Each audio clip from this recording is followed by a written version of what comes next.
Leaves are some of the most nutrient-dense materials on the planet. And when you take leaves and you turn it into compost, that gives you some of the richest compost and amendments you can add to your garden soil. Let's go over and look at what compost looks like that's come from leaves.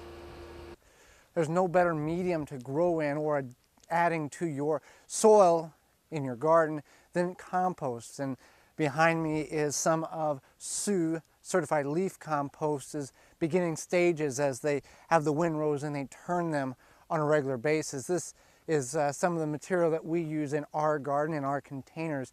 You've seen HsuCompost.com as one of the primary sponsors on our weekly Tuesday show, and we're here in Wausau, Wisconsin, where all of it takes place.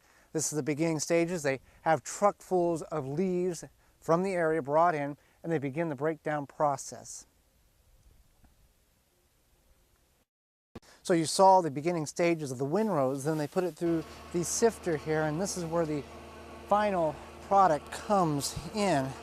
And as you can see, absolutely black gold. And we've grown in this for 1 year now, and we found it to be the best compost of anything on the market. So we've visited the leaf compost portion of the property of HsuCompost.com. Now we're in the ginseng field, and ginseng may be something that you're not very familiar with, but I'm with Scott, one of the managers here. In a nutshell, what is ginseng? Ginseng itself is a natural herb-based plant. It's a root that Mother Nature has created to enhance the well-being of yourself. It's a plant that's been here for thousands of years. It actually came to the forefront here in the Americas in the early 1900s and has evolved into the farming operations we have today. Now there's wild ginseng, and then there's ginseng as of what you're doing here. You're harvesting cultivated ginseng, basically. Correct. Okay. We have the cultivated form, which you see here, which is a 3 to 4 year old crop, highly managed, hands and knees, as you can see behind us. And you have the wild or the wild simulated root, where Mother Nature is really the caregiver. You take it out there, you plant it, you make sure it's okay. Maintenance it here or there if the tree falls on it, but each one of them has their own little characteristics that make them both different in value and in quality.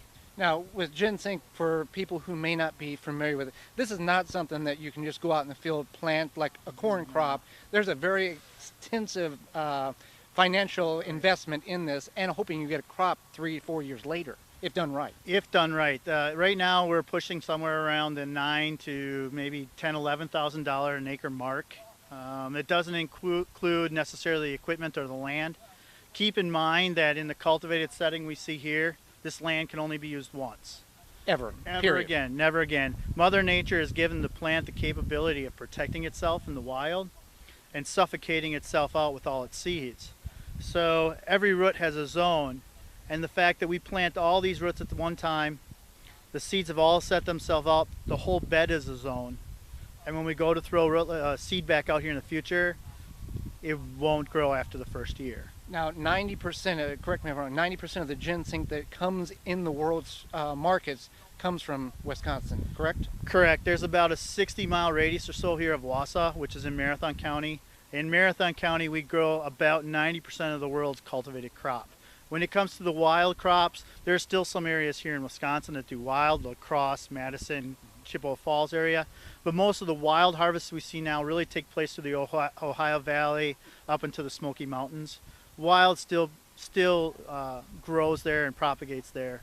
But in the cultivated world, this is the right amount of snow and the right amount of cold temperatures, the blankets that it gives it to protect it for the winter. And with there's a very few ginseng farmers, as Will, one of the owners, was speaking about on the tour. Yep. And Will kind of keeps his secrets to himself, because if you start telling those other 4 or 5 farmers how to do this, then you kind of really hurt yourself business-wise. It's farming. Yeah.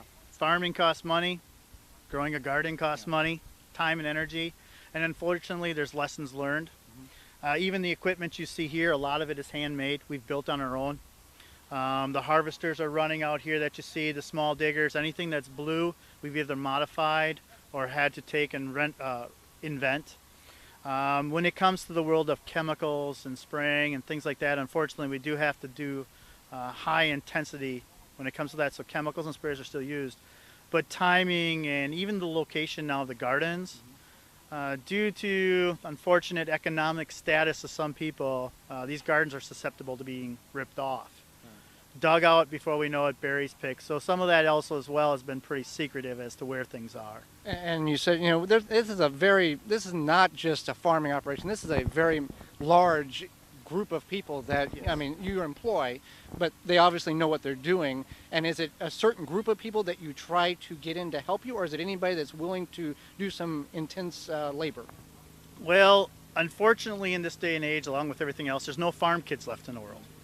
I mean, I tried to get my son that way, and Paul Hsu tells us all the time about this bubblegum generation we're stuck in.